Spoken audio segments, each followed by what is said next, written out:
Bonjour les filles, j'espère que vous allez bien. Ça y est, c'est le grand jour. Je suis hyper heureuse de vous présenter mon premier podcast de ma chaîne. C'est pour une copine. C'est pour une copine, c'est mon nouveau projet, ma chaîne de podcast sur laquelle je travaille maintenant depuis quelques mois pour vous proposer tous les mercredis un nouveau podcast autour du développement personnel, de l'épanouissement personnel, mais aussi de tous ces contenus tabous qu'on aime bien pouvoir dire que c'est pour une copine, comme la sexualité, la séduction, la psychologie masculine. Et aujourd'hui sur YouTube, j'ai décidé de vous présenter ce premier podcast. Faut vraiment comprendre que tous les mercredis, vous aurez ce podcast disponible sur YouTube, mais que la chaîne de podcast est déjà disponible ici dans le lien en description que vous pouvez découvrir tout de suite. Elle est disponible sur toutes les chaînes de podcast, donc je vous laisse regarder ça en description. Et surtout, s'il vous plaît, c'est le départ, donc n'hésitez pas à vous abonner, à télécharger les épisodes, à liker, à mettre 5 étoiles. Bref, moi-même, je suis en train de découvrir tout ça. Mais en tout cas, essayez de faire en sorte de montrer que ce projet vous intéresse aussi, parce que c'est un projet dans lequel j'ai mis beaucoup d'amour. Et c'est aussi un projet dans lequel je voudrais aller plus loin au niveau de mes conseils en développement personnel. Vous allez le voir, le but c'est que tous les dimanches, vous ayez une vidéo plutôt divertissante, amusante, dans laquelle vous allez apprendre beaucoup de choses aussi, mais qui va être un peu plus basée sur l'expérience. Vous allez voir que les vidéos vont pas mal changer, je vous ai prévu plein de nouveautés. Et le mercredi, ce seront des vidéos de conseils aboutis, recherchés, qui vont vous apporter des solutions, qui vont vous apporter de l'information et vous aider à transformer votre vie amoureuse, personnelle et sexuelle. Donc je vous invite à découvrir le podcast du jour, à bien vous abonner et à découvrir également la chaîne de podcast dans laquelle tous ces podcasts et d'autres également seront disponibles, puisque je ne mettrai pas tous les podcasts sur YouTube. Il y en a certains qui seront inédits à la chaîne de podcast, donc c'est pour une copine. Je vous invite à cliquer sur le lien en description. Merci à vous les filles et c'est parti pour l'épisode du jour. Je compte sur vous pour me donner votre retour. Hello les filles, j'espère que vous allez bien, j'espère que vous êtes en forme. À la base, j'étais pas du tout partie pour vous faire ce sujet. Mais dans l'Alliance, en fait, dans mon groupe de coaching, c'est là que ce sujet est revenu. On m'a dit, Brenda, justement, comment on fait pour connaître ses dons ? Alors poser cette question comme ça peut paraître étonnant parce qu'aujourd'hui, on considère comme minimes les personnes dotées d'un don. Mais l'un de mes messages les plus fondamentaux, c'est justement de réaliser combien tu es spécial. Je t'en parle beaucoup sur Instagram, je t'en parle beaucoup sur mes réseaux sociaux. Comment est-ce que tu es unique ? Et combien tes actions, ton état d'esprit, tes choix et tes combats te rendent inspirante. Alors justement, dans ce podcast, on va aller ouvrir l'esprit et on va partir à la recherche de tes dons et de tout ce qui te rend spécial. Alors c'est vrai que quand on parle de dons, on imagine souvent des génies de mathématiques, de musique, des poètes talentueux. En fait, on va mettre en avant des personnes surdouées dans des domaines souvent qui sont scolaires, qui sont palpables, comme je l'ai dit, comme la musique, comme l'écriture, comme parfois même le sport. Et forcément, quand on a cette impression, on peut se dire qu'on est moyenne, justement. Parce qu'on n'est ni trop doué, on n'est pas Mohamed Ali, ni pas assez, parce qu'on a quand même quelques compétences sportives, par exemple. En fait, on est juste moyenne. Et juste moyenne, c'est qu'on mérite de vivre une existence quelque part moyenne. Mais heureusement, et c'est ce que je vais vraiment vouloir te partager dans ce podcast, c'est que les dons ne se limitent pas à ces matières-là. Et justement, aujourd'hui, si tu écoutes ce podcast, c'est que tu es sûrement ouverte à les découvrir.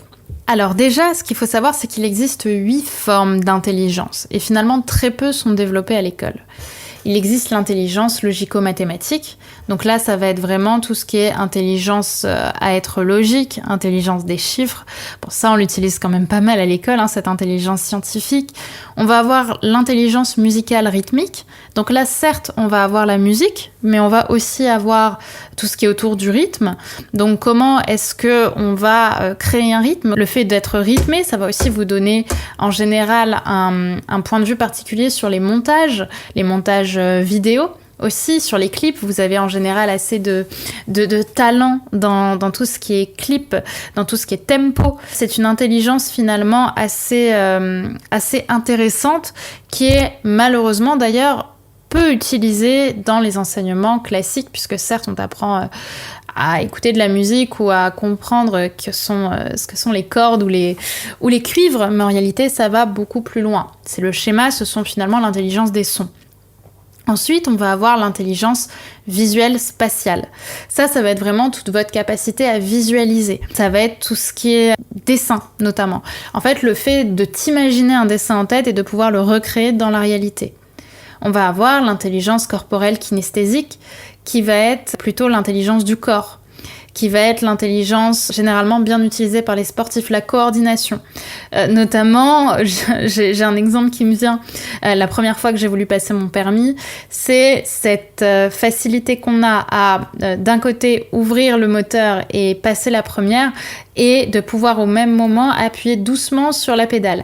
Typiquement ça, c'est l'intelligence corporelle kinesthésique, parce qu'on a ce côté coordination des gestes et coordination des mouvements.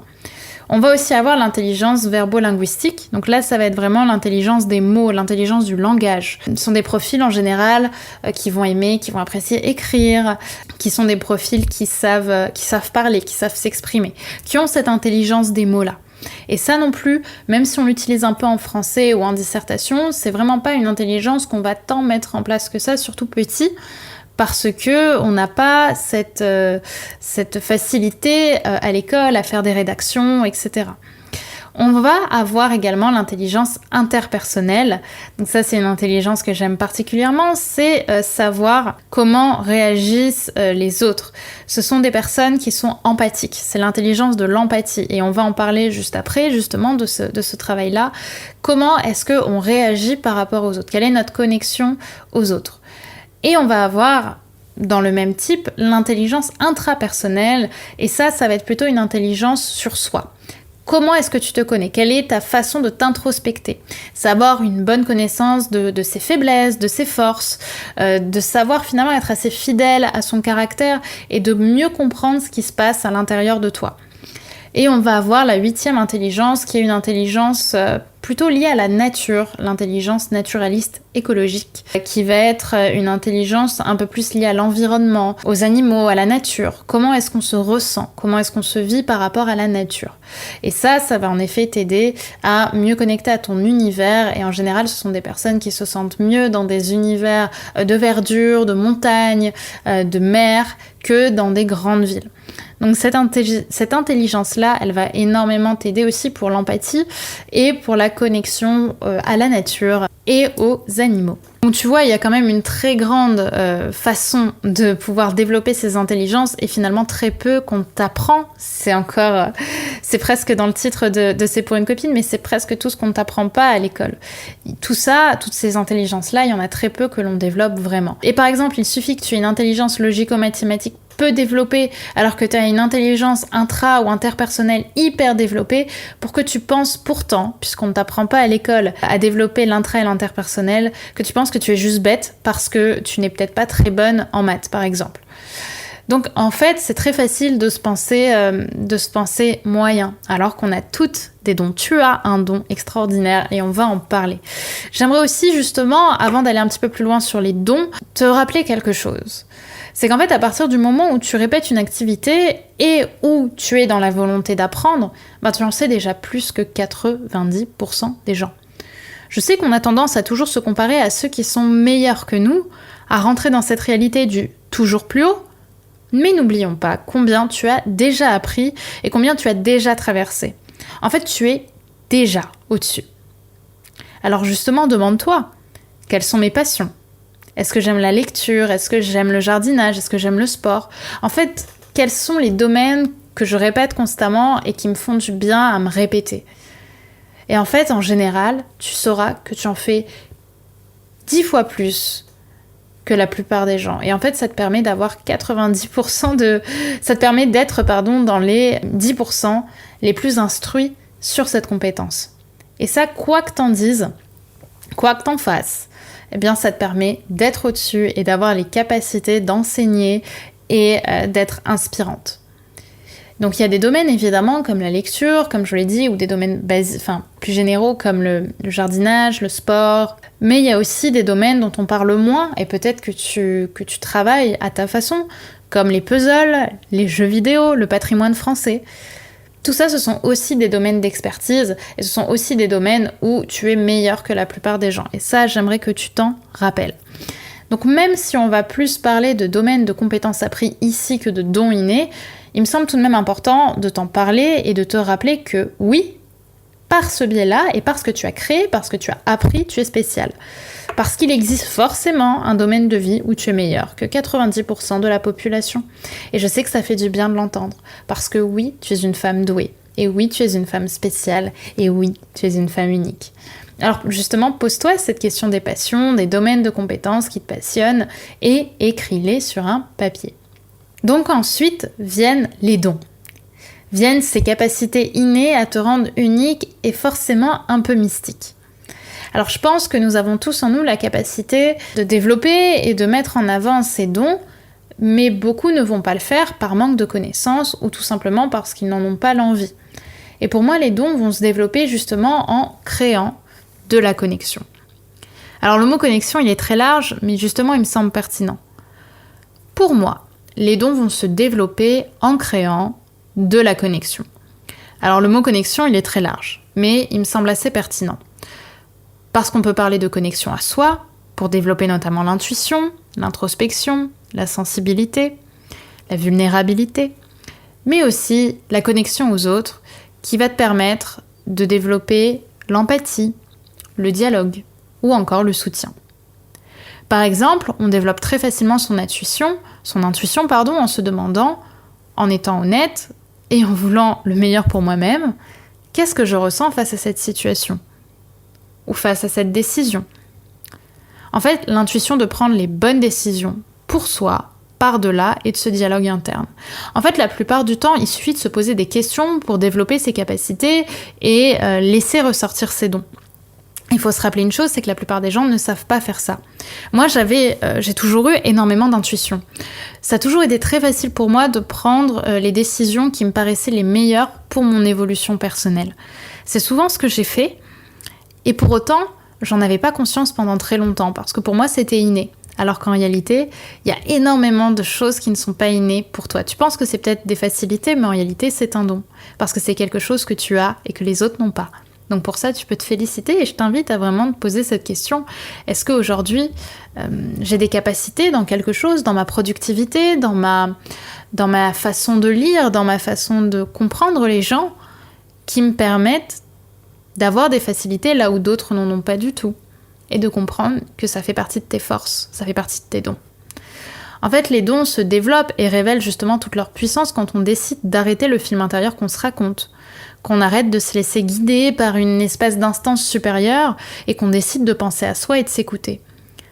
Par exemple, de suivre la vie générale d'un groupe, car ils sont 10 à penser ainsi, alors ils ont forcément raison.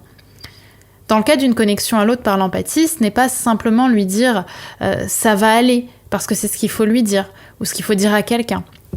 Ça va être vraiment d'encourager les autres à parler de leurs émotions, comme on aurait pu nous aussi pouvoir le faire. Qu'est-ce que tu ressens là ?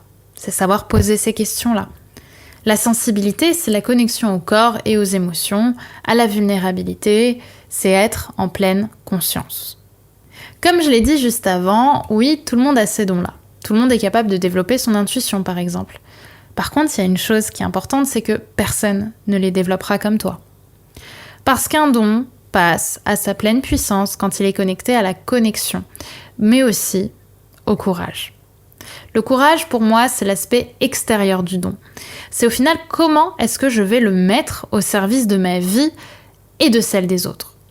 Si j'en ai évidemment envie. Parce que oui, il faut du courage. Il faut du courage pour aller sortir de l'éducation médiatique, scolaire qu'on t'a donnée pendant des années. Pour dire, quand t'es dans un groupe de 10 et que tout le monde pense quelque chose et que tu penses autre chose, dire « Non, moi je ne suis pas d'accord, je pense qu'on devrait faire autrement ». Il en faut du courage. Il en faut du courage pour écouter son intuition. Alors peut-être que tu as un don inné, par exemple aussi, pour briser la glace avec un inconnu dans la rue. Mais depuis petite, on t'apprend à ne pas parler aux inconnus. Alors peut-être que t'en sais rien. Donc la prochaine fois que t'as envie de parler à un inconnu, vas-y, vois ce qui sort.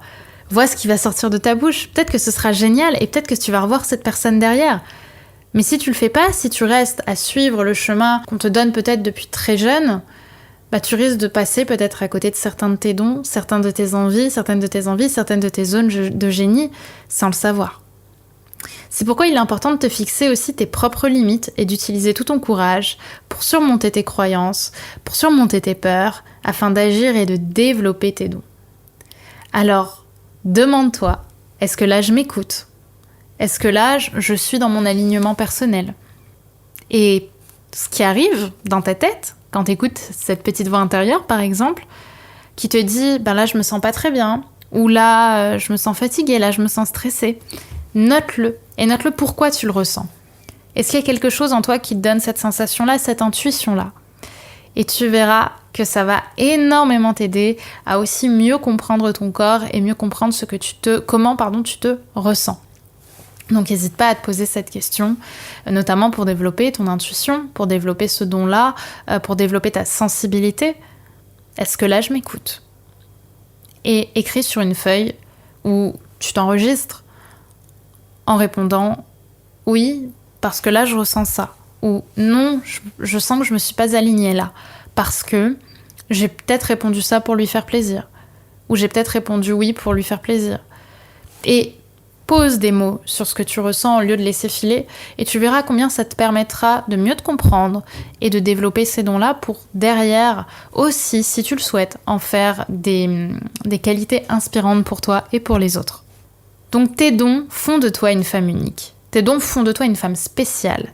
Et vont aussi te permettre de vivre une vie dans laquelle tu te sentiras plus alignée et surtout plus heureuse. Alors bien évidemment, ce podcast pourrait durer des heures entières à parler de tous les dons qui existent, de toutes les expériences de vie qui ont permis à des femmes et à des hommes inspirants de changer le monde. Alors j'espère déjà que cette introduction au monde intérieur vous aura plu. Et si c'est le cas, n'hésitez pas à me le témoigner et à me demander un deuxième épisode sur ce thème, si celui-ci vous a passionné et vous a épris à écouter autant qu'il m'a personnellement passionné de vous l'écrire et de vous le partager. J'aurai plein de personnes d'ailleurs à vous amener sur ce podcast si vous en avez envie pour parler de ces sujets-là et de ces chemins de vie qui ont permis à tant de personnes de connecter avec leurs dons intérieur. Voilà mesdames, j'espère que cet épisode vous aura plu autant qu'il m'a plu de vous le faire. En tout cas, je suis très très très heureuse de vous l'avoir enregistré. Et bien évidemment, n'hésitez pas, encore une fois, c'est important pour moi de mettre 5 étoiles si il vous a plu et de me dire ce que vous en avez pensé, à me suivre sur mes différents réseaux sociaux, Brenda Boukris sur Instagram et sur YouTube, pour plus de contenu, mais aussi pour me partager un peu plus aussi ce que vous avez envie de découvrir sur ce podcast. Donc, on fire, girl, j'espère qu'il vous aura plu pour la 3e fois. Mais surtout, n'oubliez pas que tout ça, c'était juste pour une copine. Bye bye. Voilà les filles pour ce premier épisode, j'espère qu'il vous aura autant plu que moi j'y ai pris de plaisir à vous le faire. Dites-moi par commentaire ce que vous en avez pensé, est-ce que vous êtes d'accord, est-ce que vous n'êtes pas d'accord, qu'est-ce qui vous a marqué, est-ce que vous aimez également ce concept de podcast autour de ce fameux projet de C'est pour une copine. En tout cas là vos retours me feront vraiment plaisir et bien sûr si ce n'est pas déjà fait, pensez à vous abonner à la chaîne YouTube puisque je vous publie maintenant 2 vidéos par semaine, la prochaine sera dimanche. Mettez la cloche les filles parce que ça va être une caméra cachée probablement dans laquelle je vais vous introduire dans une caméra cachée dans laquelle j'aborde des hommes dans la rue et je vais vous commenter tout ça. Ça risque d'être assez croustillant. Donc je vous invite à cliquer sur le lien à vous abonner et à cliquer sur la cloche pour absolument pas manquer ça. C'est un nouveau concept que je suis en train de vous proposer aussi. Et bien évidemment à vous abonner à la chaîne de podcast C'est pour une copine puisque je vais vous publier également des épisodes inédits sur cette chaîne et vous donner un maximum de conseils, c'est mon nouveau bébé.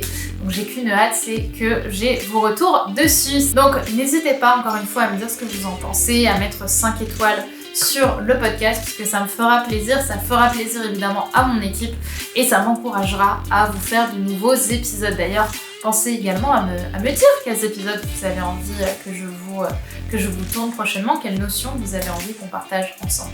Je vous remercie les filles et à très vite pour une prochaine vidéo.